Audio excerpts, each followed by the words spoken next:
Bro, IPL 2026 CSK versus RCB మ్యాచ్లో పెద్ద controversy. CSK management డైరెక్ట్గా బీసీసీఐకి కంప్లైంట్ ఫైల్ చేసింది.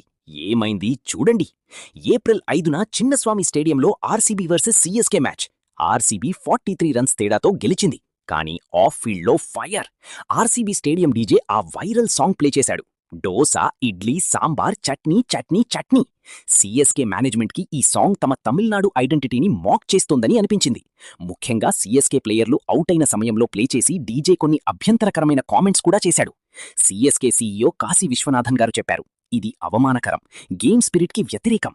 స్టేడియం ఎంటర్టైన్మెంట్ ఫన్గా ఉండాలి, ఒక టీంని టార్గెట్ చేయకూడదు. ఇప్పుడు బీసీసీఐ ఈ విషయాన్ని పూర్తిగా ఇన్వెస్టిగేట్ చేస్తోంది. ఐపీఎల్ గవర్నింగ్ కౌన్సిల్ కంప్లైంట్ అందుకుంది.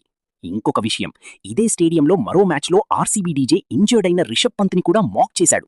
పంత్ ఎల్బోలో బలమైన షాట్ తగిలి నొప్పితో ఫీల్డ్ వదిలి వెళ్తుంటే డీజే అనవసరమైన జోక్స్ కామెంట్స్ చేశాడు. ఇంజర్డ్ ప్లేయర్ని ఇలా ట్రోల్ చేయడం సరైనదా? ఆర్సీబీ ఫ్యాన్స్ ఏమో ఇది కేవలం బ్యాంటర్ అంటున్నారు. కానీ సిఎస్కే ఫ్యాన్స్ మాత్రం లైన్ క్రాస్ అయింది, స్టీరియో టైపింగ్ వద్దు అని అంటున్నారు. మీ అభిప్రాయం ఏమిటి? కామెంట్లో చెప్పండి. సిఎస్కే ఓవర్ రియాక్ట్ అవుతోందా లేదా ఆర్సీబీ డీజే తప్పు చేశాడా?